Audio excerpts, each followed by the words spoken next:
Hello students, ਅੱਜ ਦਾ ਆਪਣਾ ਜਿਹੜਾ ਟੌਪਿਕ ਹੈ ਉਹ ਹੈ ਇਨਕਮ ਫਰੋਮ ਸੈਲਰੀਜ਼ ਦੇ ਵਿੱਚੋਂ ਅਲਾਉਂਸਸ ਬਾਰੇ ਆਪਾਂ ਗੱਲ ਕਰਾਂਗੇ। ਅਲਾਉਂਸਸ ਜਿਹੜੇ ਹੈ ਕੈਸ਼ ਅਮਾਉਂਟਮੈਂਟ ਜਿਹੜੀਆਂ ਮਿਲਦੀਆਂ ਨੇ ਇੰਪਲੋਇਰ ਵੱਲੋਂ ਇੰਪਲੋਈ ਨੂੰ, ਠੀਕ ਹੈ।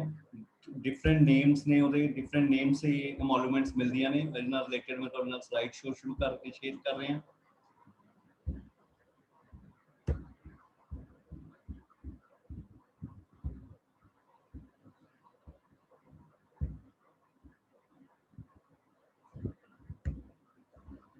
हाँ जी, ਅਲਾਉਂਸਸ ਜਿਹੜੇ ਹੈ ਕੈਸ਼ ਦੇ ਵਿੱਚ ਇੰਪਲੋਇਰ ਵੱਲੋਂ डिफरेंट टाइप के एक्सपेंसिस ਨੂੰ ਮੈਟ ਕਰਨ ਵਾਸਤੇ ਇੰਪਲੋਈ ਨੂੰ ਦਿੱਤੇ ਜਾਂਦੇ ਆ, ਠੀਕ ਹੈ। The term allowances has been derived from the word to allow। ਇਹ allow ਕੀਤਾ ਜਾਂਦਾ ਹੈ, ਕੈਸ਼ ਦਿੱਤਾ ਜਾਂਦਾ ਹੈ ਇੰਪਲੋਈ ਨੂੰ। As per Oxford Dictionary, the word allowance means any amount or sum allowed regularly। Regular base ਤੇ हर महीने सैलरी ਦੇ ਨਾਲ ਜੋ ਦਿੱਤਾ ਜਾਂਦਾ ਹੈ ਉਹ ਆ ਗਿਆ ਇਹਦੇ ਵਿੱਚ allowances। As such allowances are given in cash along with the salary by the employer। और ज्यादातर ये allowances cash ही ਦਿੱਤੇ ਜਾਂਦੇ ਆ employer ਵੱਲੋਂ ਤਨਖਾਹ ਦੇ ਨਾਲ ਦਿੱਤੇ ਜਾਂਦੇ ਆ ਸਾਰੇ। allowances are given to meet some specific type of expenses। specific type of expenses ਨੂੰ meet ਕਰਨ ਲਈ ਇਹ expenses ਜਿਹੜੇ ਹੈ those expenses may be official or unofficial। personal expenses ਵੀ ਹੋ ਸਕਦੇ ਹੈ ਤੇ official ਵੀ ਹੋ ਸਕਦੇ ਹੈ according to law। जिस तरह के अलाउंसेस होंगे ਉਹਦੇ ਹਿਸਾਬ ਨਾਲ ਉਹਦੀਆਂ ਲਿਮਿਟਸ ਔਰ ਐਕਸਪੈਂਸਿਸ ਵਗੈਰਾ ਸਾਰਾ ਕੁਝ ਇਹਦੇ ਵਿੱਚ ਆਂਦਾ ਹੈ। Following are the types of allowances: fully exempted allowances, fully taxable allowances, partially taxable allowances। ਇਹਨਾਂ ਅਲਾउंसेस ਨੂੰ ਅਸੀਂ ट्रीट करांगे कितना। सब तो पहले fully exempted allowances की गल कर रहे हैं। fully exempted allowances ਦੇ ਵਿੱਚ foreign allowance given by government to its employees posted abroad। Government ने अपने इंप्लॉइज ਨੂੰ ਫੋਰਨ ਦੇ ਵਿੱਚ ਜਿਹੜੇ ਇੰਪਲੋਈ ਨੇ ਜਿਵੇਂ ਐਮਬੈਸੀ ਵਗੈਰਾ ਦੇ ਵਿੱਚ ਲੱਗੇ ਹੋਏ ਨੇ ਉਹਨਾਂ ਇੰਪਲੋਈ ਨੂੰ ਗਵਰਨਮੈਂਟ ਜਿਹੜਾ ਅਲਾਉਂਸ ਦੇ ਰਹੀ ਹੈ ਉਹਨੂੰ ਫੋਰਨ ਅਲਾਉਂਸ ਕਹਿੰਦੇ ਆ। ਤੇ ਇਹ ਜਿਹੜਾ ਹੈ ਫੁੱਲੀ ਐਗਜ਼ੈਂਪਟਡ ਹੈ। ਵੈਸੇ ਗਵਰਨਮੈਂਟ ਵੱਲੋਂ ਆਪਣੇ ਆਊਟਸਾਈਡ ਇੰਡੀਆ ਇੰਪਲੋਈਜ਼ ਨੂੰ ਜਿੰਨੇ ਵੀ ਅਲਾਉਂਸਸ ਜਾਂ ਪਰਕੁਇਜ਼ਿਟਸ ਦਿੱਤੇ ਜਾਂਦੇ ਆ ਉਹ ਸੈਕਸ਼ਨ 10 ਦੀਆਂ ਐਗਜ਼ੈਂਪਸ਼ਨਸ ਦੇ ਵਿੱਚ ਆਪਾਂ ਪੜ੍ਹ ਚੁੱਕੇ ਹਾਂ ਕਿ ਉਹ ਐਗਜ਼ੈਂਪਟ ਹੁੰਦੇ ਨੇ। HRA ਗਿਵਨ ਟੂ ਜੱਜਿਸ of high court and supreme court. High court ਤੇ ਸੁਪਰੀਮ ਕੋਰਟ ਦੇ ਜੱਜਿਸ ਨੂੰ ਅਗਰ HRA ਦਿੱਤਾ ਜਾਂਦਾ ਹੈ ਤਾਂ ਉਹ ਵੀ ਫੁੱਲੀ ਐਗਜ਼ੈਂਪਟ ਹੈ। ਵੈਸੇ ਤਾਂ ਇਹਨਾਂ ਨੂੰ ਗਵਰਨਮੈਂਟ ਜਿਹੜਾ ਰੈਜ਼ੀਡੈਂਸ ਮਿਲਦਾ ਹੈ ਜੱਜਿਸ ਨੂੰ, ਸਰਕਾਰੀ ਕੋਠੀਆਂ ਬਣੀਆਂ ਹੋਈਆਂ ਉਹ ਮਿਲਦੀਆਂ ਨੇ, ਪਰ ਜੇ ਕਿਸੇ ਕਾਰਨ ਕੋਠੀ ਅਵੇਲੇਬਲ ਨਾ ਹੋਵੇ ਤਾਂ ਉਹਨਾਂ ਨੂੰ HRA ਦਿੱਤਾ ਜਾ ਸਕਦਾ ਤਾਂ ਉਹ HRA ਜਿਹੜਾ ਹੈ ਐਗਜ਼ੈਂਪਟ ਹੈ। ਸਮਚੁਰੀ ਅਲਾਉਂਸ ਗਿਵਨ ਟੂ ਜੱਜਿਸ of high court and supreme court ਇੱਕ ਤਰ੍ਹਾਂ ਦਾ ਐਂਟਰਟੇਨਮੈਂਟ ਅਲਾਉਂਸ ਹੁੰਦਾ ਹੈ। ਇਹ ਵੀ ਜੱਜਿਸ ਨੂੰ ਜੇ ਮਿਲਿਆ ਤਾਂ ਐਗਜ਼ੈਂਪਟ ਹੈ। ਅਲਾਉਂਸਸ ਫਰੋਮ UNO ਵੀ ਐਗਜ਼ੈਂਪਟ ਹੈ। Allowances to teacher professor from SAARC member states ਇਹ ਵੀ ਐਗਜ਼ੈਂਪਟ ਹੈ। ਸਾਊਥ ਏਸ਼ੀਅਨ ਰੀਜਨ ਦੀਆਂ ਜਿਹੜੀਆਂ ਕੰਟਰੀਜ਼ ਨੇ ਉਹਨਾਂ ਦੇ ਮੈਂਬਰ ਜਿਹੜੇ ਹੈਗੇ ਨੇ ਉਹਦੇ ਵਿੱਚ ਜੇ ਕੋਈ ਟੀਚਰ ਪ੍ਰੋਫੈਸਰ ਇੰਡੀਆ ਚ ਆ ਕੇ ਕੰਮ ਕਰ ਰਿਹਾ ਤਾਂ ਉਹਨੂੰ ਐਗਜ਼ੈਂਪਟ ਹੈ। Allowances to members of UPSC Union Public Service Commission ਦੇ ਮੈਂਬਰਸ ਨੂੰ ਵੀ ਜਿਹੜੇ ਅਲਾਉਂਸਸ ਮਿਲਦੇ ਨੇ ਉਹ ਐਗਜ਼ੈਂਪਟ ਨੇ। Fully taxable allowances. Fully taxable allowances ਦੇ ਵਿੱਚ ਸਾਡੇ ਕੋਲ ਸਭ ਤੋਂ ਪਹਿਲੇ ਆ ਗਿਆ dearness allowance, additional DA, high cost of living allowance. Time to time सरकार वालों महंगाई भत्ता घोषित किया जाता है। इस तरह प्राइवेट इंप्लॉयर भी महंगाई भत्ता जिहड़ा है अपने इंप्लॉइज नूं दिंदे हैं, उन्होंने कहते हैं डेयरनेस अलाउंस। डेयरनेस अलाउंस महंगाई भत्ता, इहदा कुछ पोर्शन सर्विस बेनिफिट्स वास्ते सैलरी का पार्ट गिनिया जाता है। डिफरेंट टाइप्स ऑफ सैलरी जिहड़ी असीं कोई कैलकुलेशन वास्ते सैलरी की लोड़ पैंदी है सानूं उहदे विच DA का एंटर्स वाला पार्ट जिहड़ा है गिनिया जाता है। In case it is mention that DA enters into pay for service or retirement benefit or is given under the terms of employment, it is to be treated as part of pay and not DA and is treated as part of salary for all practical purposes।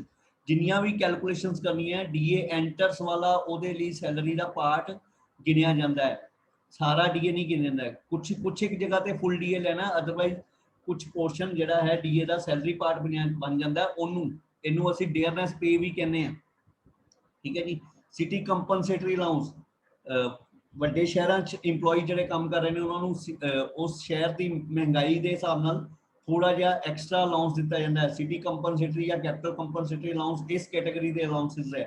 Lunch ਔਰ tiffin allowance, lunch ਵਾਸਤੇ allowance ਦਿੱਤਾ ਜਾਂਦਾ ਹੈ। ਇਹ ਫੁੱਲੀ taxable allowances ਨੇ ਸਾਰੇ।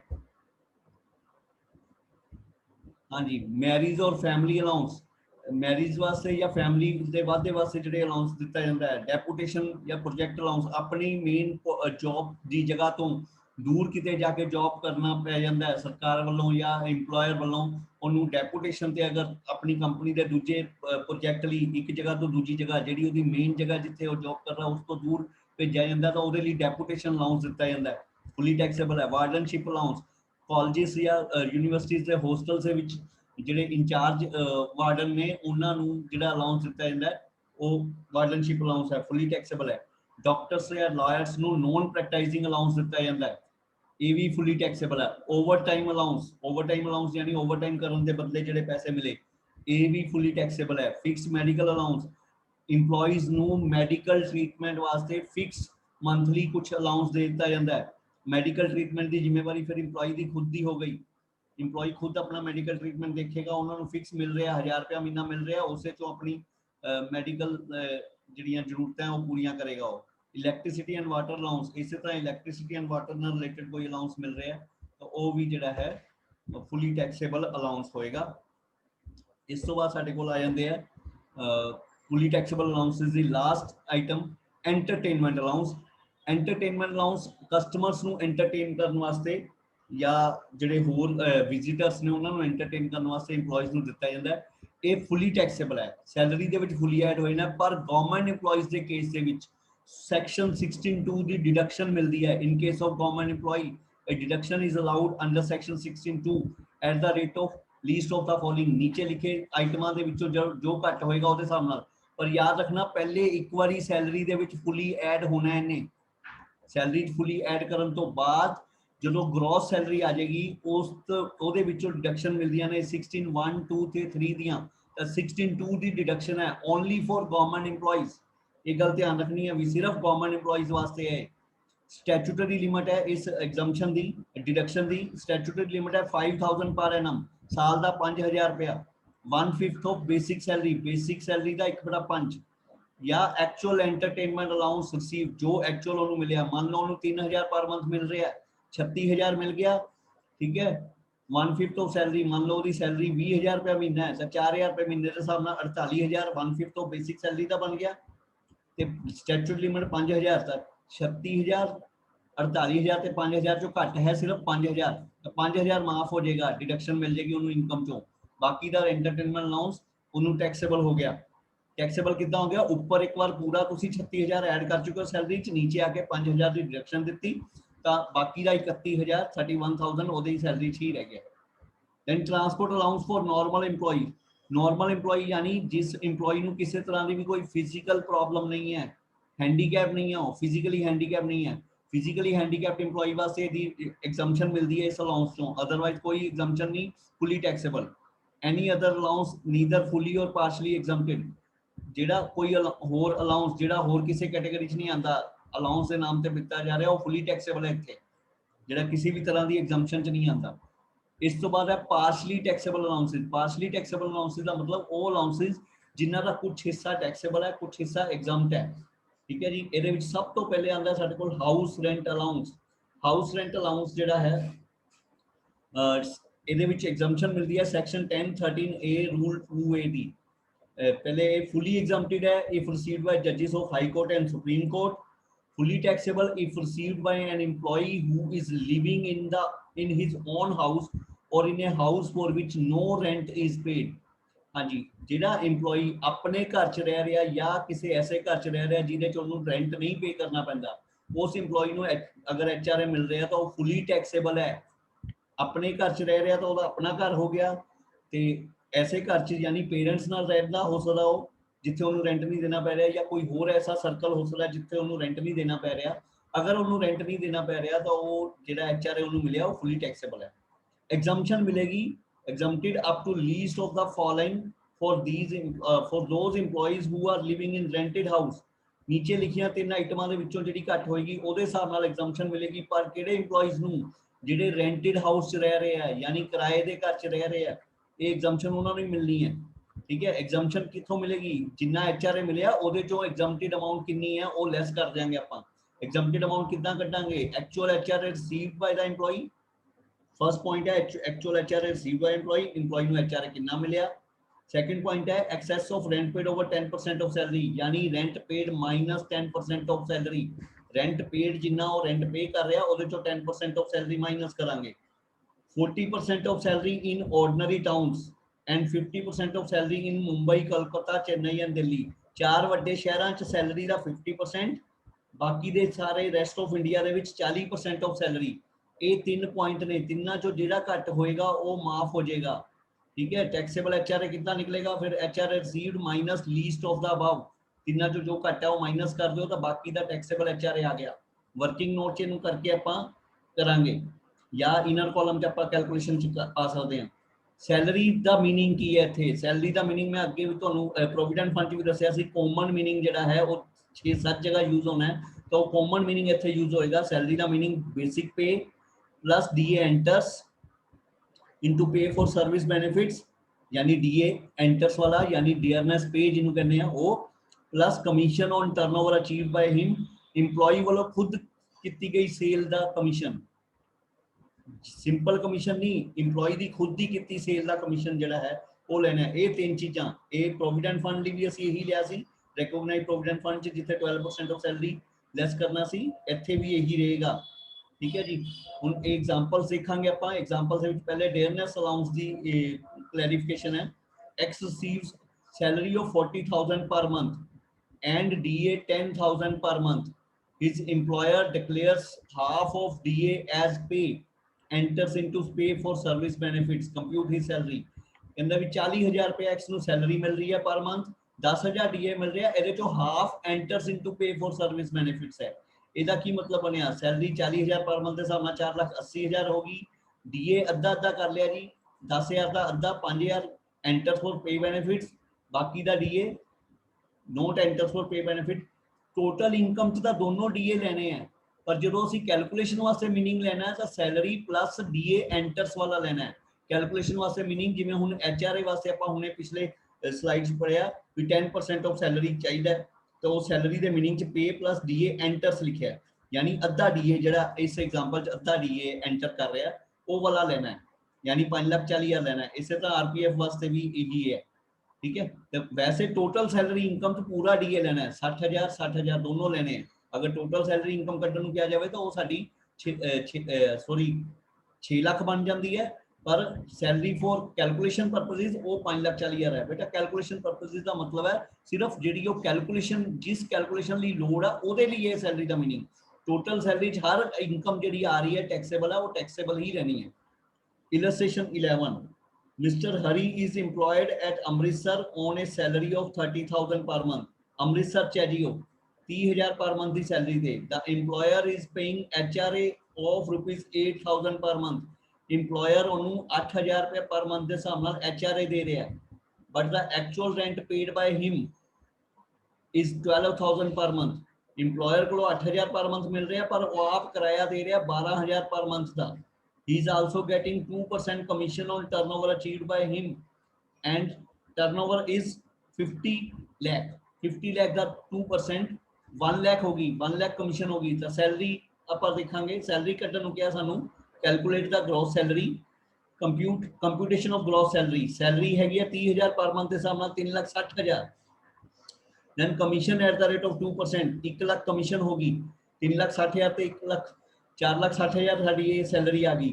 House rent allowance मिलिया कितना उन्होंने 8,000 पर मंथ के हिसाब नाल 96,000 less exempted under section 1013A। 1013A दी एग्जम्पशन सी नोट, नोट दे विच देखांगे। नोट च सानू दस्सिया होया है, असी पिछली स्लाइड च पढ़ के आए भी केड़ी-केड़ी चीज एग्जम्प्ट है। Actual HRA received, rent paid minus 10% salary, 40% of salary in ordinary towns, 50% in Mumbai, Calcutta, Chennai and Delhi. ठीक है जी, इस टाइम शहर है अमृतसर। अमृतसर के दे कारण इनू 40% ऑफ सैलरी तीजे पॉइंट च देखांगे आपां। एक्चुअल एचआरए रिसीव्ड है 8,000 पर मंथ के हिसाब नाल 96,000 रुपए, 96,000। Excess of rent paid over and 10% of salary, 10% of salary तो ऊपर वाला रेंट पेड 1,44,000 जी है, 1,44,000 एचआरए जिहड़ा है रेंट पेड है वह 12,000 पर मंथ, रेंट पेड 1,44,000 हो गया, माइनस 10% ऑफ सैलरी। सैलरी के मीनिंग आ दो चीज़ां ही हैं, क्योंकि डीए इस क्वेश्चन च नहीं दिता होया, डीए नहीं आया। 3,60,000 जमा 4,60,000 का 10% 46,000, 144 माइनस 46 98,000 आ गया। और तीसरा है 40% ऑफ सैलरी, सैलरी का मीनिंग फिर 3,60,000 प्लस 1 लाख 4,60,000 का 40% 1,84,000 1,84,000। Out of these three least is 96,000 के लीस्ट गलत छपया 96 से सामने छपना चाहिए लीस्ट। 96 माइनस 96 नील हो गया जी एचआरए। जे यही इथे लीस्ट 90,000 आ जाता तो 90 माइनस करके 6,000 एचआरए टैक्सेबल आ जाना सी। फिलहाल एचआरए टैक्सेबल जिहड़ा है वो नील है। हाँ जी। then अगों होर पार्शली टैक्सेबल अलाउंसेस जिहड़े ने ये दो तरह के वंडे हुए ने allowances covered under section 1014(1) and 1014(2). 1014(1 जिहड़े ऑफिशियल अलाउंसेस है ये किसी ऑफिशियल खर्चे वास्ते यूज होंदे ने। जदों ऑफिशियल खर्चा इहदे चों पे हो जाता है, ठीक है, तो बाकी अगर एक्सेस पैसे बचे तो टैक्सेबल है, अदरवाइज नहीं टैक्सेबल, ठीक है। ये सब तो पहले हेल्पर अलाउंस, हेल्पर रखने वास्ते अगर तुहानूं अलाउंस दिता है ऑफिस के काम लई तुसीं हेल्पर रख सकते हो, ਉਹਦੇ वास्ते अलाउंस मिले तो जिन्ना हेल्पर ਨੂੰ ਤੁਸੀਂ पे कर रहे हो वो लैस करके बाकी ਦਾ टैक्सेबल हो जाएगा। अगर अगर ਤੁਸੀਂ ਵੱਧ पे कर रहे हो तो वो ਤੁਹਾਡੀ अपनी मर्जी है जी, ਤੁਸੀਂ ਵੱਧ पेमेंट ਤੇ ਰੱਖਿਆ ਬੰਦਾ। यूनीफॉर्म अलाउंस इस तरह यूनीफॉर्म ਤੇ जिन्ना खर्चा हो गया अलाउंस ਦੇ ਵਿੱਚੋਂ ਉਹ ਲੈਸ ਹੋ ਕੇ ਬਾਕੀ ਦਾ टैक्सेबल हो जाएगा। ਅਕੈਡਮਿਕ ਰਿਸਰਚ ਅਲਾउंस भी सेम गल, कन्वेंस भी सेम गल, ट्रैवलिंग अलाउंस भी सेम गल ਤੇ डेली अलाउंस भी सेम गल भी जिन्ना खर्च हो गया इन्ना खर्चे के बिल पेश करने पैणगे, जिन्ना खर्च हो गया वो लैस करके बाकी का टैक्सेबल। अगर क्वेश्चन साइलेंट है तो असं इन्होंने अलाउंसेस में ये मनांगे भी इन्हों के अगेंस्ट खर्चा नहीं होया, फुली टैक्सेबल ने। पर कन्वेंस से ट्रैवलिंग वास्ते खास तौर पर ध्यान रखना है, कन्वेंस अलाउंस कुछ नहीं दसिया तो फुली टैक्सेबल, पर ट्रैवलिंग अलाउंस कुछ नहीं दसिया तो फुली स्पेंट मनांगे भी पूरा खर्च हो गया। ट्रैवलिंग अलाउंस असी उदों पूरा स्पेंट मनांगे क्योंकि ट्रैवलिंग अलाउंस दिता ही तां जा रहा है जो इंप्लॉय ट्रैवल कर रहा है, तो ट्रैवल बिना खर्चे तो नहीं हो सकता, इसलिए ट्रैवलिंग अलाउंस जिहड़ा है वो फुली एग्जम्प्ट हो जाएगा उस केस के विच अगर खर्चे नहीं दिते हुए, अदरवाइज जिहड़ा है खर्चियां दे हिसाब नाल। इस तो बाद है अलाउंसेस कवर्ड अंडर सैक्शन 1014(2). ये पर्सनल अलाउंसेस है, ये पर्सनल लैवल ते इंप्लॉय नूं दिते जांदे आ और इन्हां दे विच लिमिट है जी कितना एग्जम्प्ट है कितना नहीं। ये सारे अलाउंसेस ਦੀਆਂ ਜਿਹੜੀਆਂ ਲਿਮਿਟਸ ਹੈ ਉਹ ਤੁਹਾਡੇ ਕੋਲ ਬੁੱਕ ਦੇ ਵਿੱਚ ਅਪੈਂਡਿਕਸ ਦਿੱਤਾ ਹੋਇਆ ਚੈਪਟਰ ਦੇ ਐਂਡ ਤੇ, ਉਹਦੇ ਵਿੱਚ ਪੜਿਆ ਜਾ ਸਕਦਾ ਕਿਉਂਕਿ ਜਿਹੜੇ ਮੇਨ ਅਲਾउंसेस ਹੈ ਜਿਨ੍ਹਾਂ ਦੀ ਐਗਜ਼ੈਂਪਸ਼ਨ ਦੱਸਣ ਦੀ ਲੋੜ ਹੈ ਇੱਥੇ ਮੈਂ ਉਹਨਾਂ ਦੀ ਐਗਜ਼ੈਂਪਸ਼ਨ ਦੀ ਹੀ ਇੱਥੇ ਦੱਸਿਆ ਤੁਹਾਨੂੰ, ਬਾਕੀ ਨਹੀਂ ਦੱਸਿਆ। ਇਹਨਾਂ ਦੀਆਂ ਸਾਰਿਆਂ ਦੀਆਂ ਲਿਮਿਟਸ ਨੇ ਵੀ ਇੰਨੇ ਤੱਕ ਮਾਫ ਹੈ। Special compensatory allowance, border area allowance या रिमोट एरिया अलाउंस, ठीक है, ਜਿਹੜੇ ਬਾਰਡਰ ਤੇ ਇੰਪਲੋਈ ਕੰਮ ਕਰ ਰਹੇ ਖਾਸ ਤੌਰ ਤੇ ਸਾਡੇ ਫੌਜੀ ਭਰਾ, ਠੀਕ ਹੈ, ਤੇ ਰਿਮੋਟ ਏਰੀਆ ਦੇ ਵਿੱਚ ਜਿਹੜਾ 40 ਸ਼ਹਿਰ ਦੇ ਵਧੀਆ ਜਿੱਥੋਂ ਸਾਰੀਆਂ ਫੈਸਿਲਿਟੀ ਮਿਲ ਸਕਦੀਆਂ ਉਸ ਏਰੀਆ ਤੋਂ 40 ਕਿਲੋਮੀਟਰ ਤੋਂ ਜ਼ਿਆਦਾ ਦੂਰੀ ਤੇ ਹੋਵੇ, ਜਿੱਥੇ ਨੇੜੇ ਤੇੜੇ 40 ਕਿਲੋਮੀਟਰ ਦਾ ਕੋਈ ਵੀ ਅੱਛੀ ਫੈਸਿਲਿਟੀ ਨਾ ਮਿਲ ਸਕਦੀ ਹੋਵੇ उस एरिया ਨੂੰ रिमोट एरिया कहते हैं। इस रिमोट एरिया ਦੇ ਵਿੱਚ ਕੋਈ ਕੰਮ ਕਰ ਰਿਹਾ ਤਾਂ ਉਹਨੂੰ रिमोट एरिया अलाउंस मिलता है। कंपनसेटरी फील्ड एरिया अलाउंस, इसी तरह compensatory modified field area allowance, underground allowance given to coal mine worker, coal mine से ਵਿੱਚ वर्कर्स ਜਿਹੜੇ ਆ नीचे तक जाके ਜ਼ਮੀਨ ਦੇ ਅੰਦਰ ਜਾ ਕੇ ਕੰਮ ਕਰਦੇ ਨੇ ਉਹਨਾਂ ਨੂੰ ਜਿਹੜਾ ਹੈ ਅਲਾउंस ਦਿੱਤਾ ਉਹ ਆ ਗਿਆ। Special allowance counter insurgency, tribal area allowance exempted up to 200 per month if received in the states of MP, Tamil Nadu, UP, Karnataka, Tripura, Assam, West Bengal, Bihar और Orissa। 200 रुपया पर मंथ तक माफ है जी tribal area allowance, जिन्ना भी मिल रहा है तो 200 per month माफ हो जाएगा। इस तो बाद है रनिंग और फ्लाइट अलाउंस। रनिंग और फ्लाइट अलाउंस ये इंप्लॉइज ਨੂੰ ਦਿੱਤਾ ਜਾਂਦਾ ਜਿਹੜੀਆਂ ਜਿਵੇਂ ਕਨਵੀਨਸ ਜਿਹੜੀਆਂ ਆਪਣੀਆਂ ਗਵਰਨਮੈਂਟ ਵੱਲੋਂ ਸਰਵਿਸਿਜ਼ ਦਿੱਤੀਆਂ ਹੋਈਆਂ ਟਰਾਂਸਪੋਰਟ ਸਰਵਿਸਿਜ਼ ਉਹਨਾਂ ਦੇ ਵਿੱਚ ਹੈ ਜੀ। ਇਹ ਇੰਪਲੋਈ ਦੀ ਆਮ ਤੌਰ ਤੇ ਹੁੰਦਾ ਕਿ 8-10 ਘੰਟੇ ਇੰਪਲੋਈ ਡਿਊਟੀ ਕਰਕੇ ਉਹਨੂੰ ਰੈਸਟ ਚਾਹੀਦਾ ਹੀ ਚਾਹੀਦਾ ਜੀ। ਅਗਰ ਇਹਨਾਂ ਦੇ ਵਿੱਚ ਉਹ ਇੰਪਲੋਈ ਨੂੰ ਰੈਸਟ ਨਹੀਂ ਮਿਲੇਗਾ ਤਾਂ ਉਹ ਇੰਪਲੋਈ ਜਿਹੜਾ ਹੈ ਫਟੀਗ ਕਾਰਨ ਕੋਈ ਨੁਕਸਾਨ ਵੀ ਪਹੁੰਚਾ ਸਕਦਾ ਹੈ, ਐਕਸੀਡੈਂਟ ਵੀ ਹੋ ਸਕਦਾ ਹੈ। ਤਾਂ ਉਹਨਾਂ ਚੀਜ਼ਾਂ ਕਰਕੇ ਇਹ ਅਲਾउंसेस ਜਿਹੜੇ ਦਿੱਤੇ ਜਾਂਦੇ ਆ ਵੀ ਇੰਪਲੋਈ ਨੂੰ ਡਿਊਟੀ ਕਰਕੇ ਆਪਣੇ ਘਰ ਤੋਂ ਦੂਰ ਵੀ ਰਹਿਣਾ ਪੈਂਦਾ। ਮੈਂ ਉਸ ਦੱਸਦਾ ਤੁਹਾਨੂੰ ਵੀ ਜਿਵੇਂ ਰੇਲਵੇ 'ਚ ਹੈ, रेलवे च अगर इंप्लॉई ट्रेन का ड्राइवर है वो ट्रेन चला के जा रहा है, ट्रेन लैके जा रहा है, लंबे रूट की ट्रेन है, 2 दिन तक का रूट है, जिवें इत्थों नंदेड़ साहब का ही ला लिया आपां पंजाब तो आम तौर पर कहते हैं तो लगभग 2 दिन का ये रूट है नंदेड़ साहब तक जाने का। तो 2 दिन तक इक्को ड्राइवर थोड़ी चलाएगा, ना ही इक्को ही जिहड़ा है जिहड़ा TC रहेगा टिकट चेकर, ट्रेन ਦੇ ਵਿੱਚ ਰਹੇਗਾ तो हर 8 ਘੰਟੇ ਦੇ 7-8 ਘੰਟੇ ਦੇ ਸਫ਼ਰ ਬਾਅਦ ਜਾਂ ਹਰ ਇੱਕ ਲਿਮਟਿਡ ਦੂਰੀ ਦੇ ਸਫ਼ਰ ਬਾਅਦ ਉਹਨਾਂ ਦੇ ਸਟਾਫ ਦੀ ਚੇਂਜਿੰਗ ਹੁੰਦੀ ਹੈ। ਤਾਂ ਜਿਹੜਾ ਹੁਣ ਮੰਨ ਲਓ ਅੰਮ੍ਰਿਤਸਰ ਤੋਂ ਚੱਲੀਏ ਟ੍ਰੇਨ ਤਾਂ ਅੰਬਾਲਾ ਤੱਕ ਪਹੁੰਚਦੇ 6-7 ਘੰਟੇ ਦਾ ਸਫ਼ਰ ਹੋ ਜਾਂਦਾ ਹੈ। ਤਾਂ ਅੰਬਾਲਾ ਜਾ ਕੇ ਹੋ ਸਕਦਾ ਸਟਾਫ ਬਦਲ ਜਾਵੇ, ਤਾਂ ਵੱਡੇ ਸ਼ਹਿਰ ਤੇ ਹੀ ਬਦਲਿਆ ਜਾਂਦਾ ਸਟਾਫ, ਤਾਂ ਅੰਬਾਲਾ ਸਟਾਫ ਬਦਲਿਆ, ਠੀਕ ਹੈ। ਤਾਂ ਜਿਹੜਾ ਅੰਮ੍ਰਿਤਸਰ ਦਾ ਇੰਪਲੋਈ ਆ ਉਹਨੂੰ ਅੰਬਾਲੇ ਆ ਕੇ ਰੁਕਣਾ ਪਿਆ, ਉਹ ਅਗਲੇ ਦਿਨ ਡਿਊਟੀ ਜਾਏਗਾ ਅੰਬਾਲੇ ਤੋਂ ਵਾਪਸ ਅੰਮ੍ਰਿਤਸਰ। ਤਾਂ ਉਹ ਜਿਹੜਾ ਇੱਕ ਸ਼ਹਿਰ ਤੋਂ ਬਾਹਰ ਆਪਣੀ ਮੇਨ ਪਲੇਸ ਤੋਂ ਬਾਹਰ ਰਹਿਣਾ ਪੈਂਦਾ, ਠੀਕ ਹੈ। ਤਾਂ ਉਹਦੇ ਲਈ ਉਹਨਾਂ ਨੂੰ ਅਲਾਉਂਸ ਮਿਲਦਾ, ਐਕਸਟਰਾ ਅਲਾਉਂਸ, ਉਹਨੂੰ ਕਹਿੰਦੇ ਰਨਿੰਗ ਔਰ ਫਲਾਈਟ। ਇਹ ਬੱਸ ਸਰਵਿਸ ਵਾਲਿਆਂ ਨੂੰ ਵੀ ਮਿਲਦਾ, ਇਹ 에ਅਰ ਟਰੈਵਲ ਵਾਲਿਆਂ ਨੂੰ ਵੀ ਮਿਲਦਾ, ਠੀਕ ਹੈ। ਤਾਂ ਇਹ ਜਿਹੜਾ ਅਲਾਉਂਸ ਹੈ ਉਹਨਾਂ ਨੂੰ ਮਿਲ ਰਿਹਾ, तो वो exempted है up to 10,000 per month और 70% of such allowance whichever is less। ਹੁਣ ਜੇ ਮਿਲ ਹੀ 10,000 ਰਿਹਾ ਹੋਵੇ ਤਾਂ 70% 7,000 ਬੰਦਾ, ਫਿਰ 7,000 ਮਾਫ ਹੋਏਗਾ। ਪਰ ਜੇ ਮਿਲ 15,000 ਰਿਹਾ ਹੋਵੇ, 15,000 ਦਾ 70% ਜਿਹੜਾ ਹੈ ਉਹ 1,05,000 ਬਣ ਜਾਂਦਾ ਹੈ। ਸੋਰੀ 15,000 ਦਾ 70% ਜਿਹੜਾ ਹੈ 10,500 ਬਣ ਜਾਂਦਾ। ਉਸ ਕੇਸ ਵਿੱਚ 10,000 ਪਰ ਮੰਥ ਤੱਕ ਦੀ ਐਗਜ਼ੈਂਪਸ਼ਨ ਹੈ, ਮੈਕਸਿਮਮ 10,000 ਪਰ ਮੰਥ ਐਗਜ਼ੈਂਪਟ ਹੈ, ਉਸ ਤੋਂ ਵੱਧ ਨਹੀਂ, ਠੀਕ ਹੈ ਜੀ। ਇਸੇ ਤਰ੍ਹਾਂ ਇਸ ਤੋਂ ਅੱਗੇ ਹੈ transport allowance for handicapped or blind employees, it is exempted up to 3,200 per month। ਇਸੇ ਤਰ੍ਹਾਂ handicapped ਜਾਂ blind employees ਨੂੰ ਜਿਹੜਾ ਹੈ 3,200 per month ਤੱਕ exempt ਹੈ transport allowance। ਆਪਾਂ ਪਹਿਲੇ normal employees ਲਈ ਵੀ ਹੁੰਦਾ ਸੀ 1,600, ਉਹ ਖਤਮ ਹੋ ਗਈ ਹੈ ਪ੍ਰੋਵੀਜ਼ਨ ਉਹ ਅਸੈਸਮੈਂਟ ਈਅਰ 2019-20 ਤੋਂ, ਪਿਛਲੇ ਸਾਲ ਤੋਂ ਹੀ ਇਹ ਖਤਮ ਹੋ ਗਈ, ਠੀਕ ਹੈ। ਆਪਣਾ ਅਸੈਸਮੈਂਟ ਈਅਰ 2020-21 ਚੱਲ ਰਿਹਾ, जबकि पिछले साल ही खत्म हो चुकी है 1,600 वाली एग्जम्पशन। 3,200 वाली एग्जम्पशन जारी है हैंडीकैप एम्प्लॉय वास्ते, ठीक है। हाई एल्टीट्यूड अलाउंस इस तरह उच्चे पहाड़ी एरिया ਦੇ ਵਿੱਚ ਜਿਹੜੇ ਕੰਮ ਕਰ ਰਹੇ ਨੇ ਉਹਨਾਂ ਲਈ ਹੈ।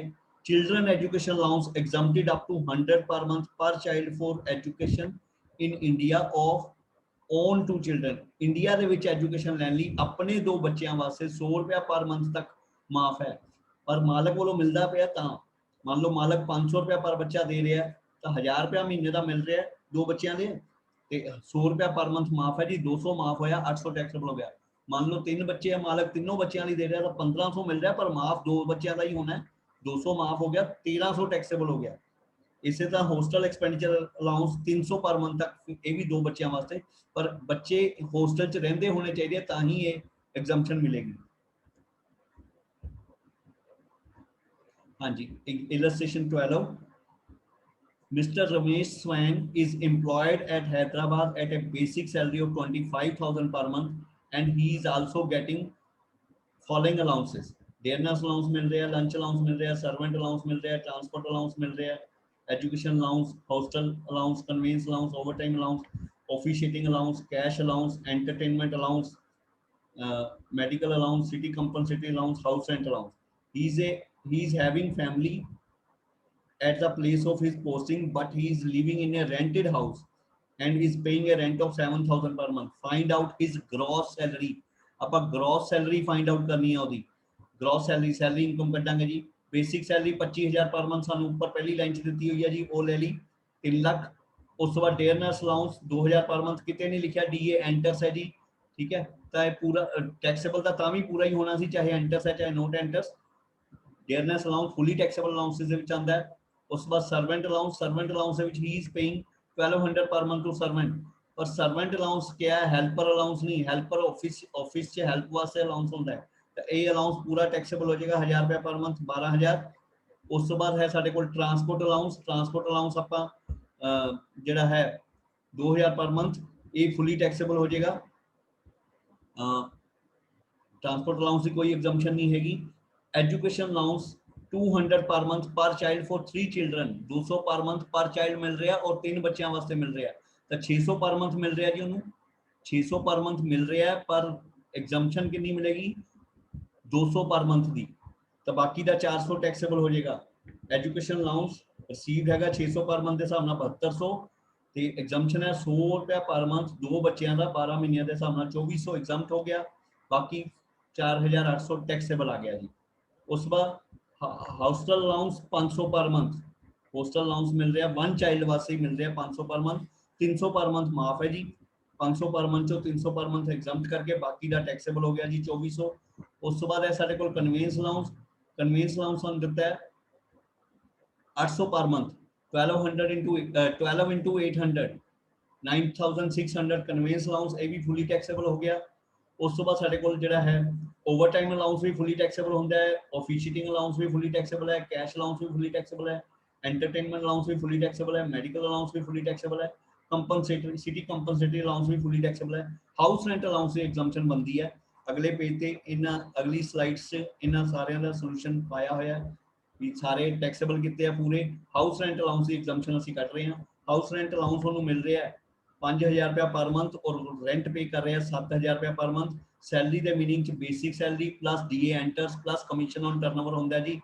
तो इतने फिर सिर्फ बेसिक सैलरी है, डीए एंटर्स कोई नहीं हैगा, ना ही कमीशन है इस क्वेश्चन कोई। तो 3 लाख ही लेना आप सैलरी के मीनिंग। हाँ जी, देखिए एग्जाम्पशन कितना करांगे। एग्जाम्पशन अंडर सैक्शन 1030 ने least of the following house rent allowance मिले उन्होंने 5000 पर मंथ के हिसाब से 60000 रुपये एग्जाम्पशन मिलेगी। एक्चुअल HRA रिसीव 5000 गुना 12 60000 रुपये हो गया 60000। 40% ऑफ सैलरी बिकॉज सिटी केड़ा है हैदराबाद। 50% ऑफ सैलरी होना सी बॉम्बे कलकत्ता चेन्नई एंड दिल्ली दे विच, ठीक है जी। इत्थे हुण 40% ऑफ सैलरी 1,20,000 हो गया। Then rent paid minus 10% of salary. 10% of salary, salary का मीनिंग तो सिर्फ बेसिक सैलरी ही रह जाती है 3 लाख रुपया। 3 लाख का 10% 30,000। 84,000 माइनस 30,000 54,000 साडी एग्जम्पशन आ गई because least of the following 60 120 and 54 least है 54 54 60,000 मिले HRA 54,000 माइनस करके 6,000 HRA टैक्सेबल आ गया। फाइनल ओदी ग्रॉस सैलरी आ गई 4,98,000। एंटरटेनमेंट अलाउंस इधर ऊपर ऐड किया 24,000। ਇਹਦੀ डिडक्शन सिर्फ गवर्नमेंट एम्प्लॉय ਨੂੰ ਮਿਲਦੀ ਹੈ, ਸਾਨੂੰ ਕਿਤੇ ਨਹੀਂ ਦੱਸਿਆ ਕਿ ਇਹ ਗवर्नमेंट एम्प्लॉय है। अदरवाइज ਅਸੀਂ ਇਸ ग्रॉस सैलरी तो बाद एंटरटेनमेंट अलाउंस ਦੀ डिडक्शन देनी सी। ਇਸ ਤੋਂ ਇਲਾਵਾ स्टैंडर्ड डिडक्शन है, ਇਹਦੇ ਬਾਰੇ ਅੱਗੇ ਜਾ ਕੇ ਗੱਲ ਕਰਾਂਗੇ ਜੀ। ਰੈਫਰੈਂਸ ਵਾਸਤੇ ਬੇਟਾ ਤੁਸੀਂ ਇਨਕਮ ਟੈਕਸ ਲਾਅ ਦੀ ਕਲਿਆਣੀ ਪਬਲਿਸ਼ਰ ਦੀ ਬੁੱਕ ਜਿਹਦੇ ਚੋਂ ਅਸੀਂ ਇਹ ਸਾਰਾ ਮਟੀਰੀਅਲ ਲਿਆ ਹੈ ਉਹ ਤੁਸੀਂ ਲੈ ਸਕਦੇ ਹੋ, ਉਹਦੇ ਚੋਂ ਸਾਰਾ ਕੁਝ ਦੇਖ ਸਕਦੇ ਹੋ, ਠੀਕ ਹੈ ਜੀ। ਸਾਰੀਆਂ ਬੁੱਕ ਕੁਐਸਚਨ ਐਗਜ਼ਾਮਪਲਸ ਤੁਸੀਂ ਉਹਦੇ ਸੋਲਵ ਕਰੋ ਤੇ ਕੋਈ ਪ੍ਰੋਬਲਮ ਹੈ ਤਾਂ ਉਹ ਮੈਨੂੰ ਪੁੱਛ ਸਕਦੇ ਹੋ। ਓਕੇ ਜੀ, thank you for today for this lecture.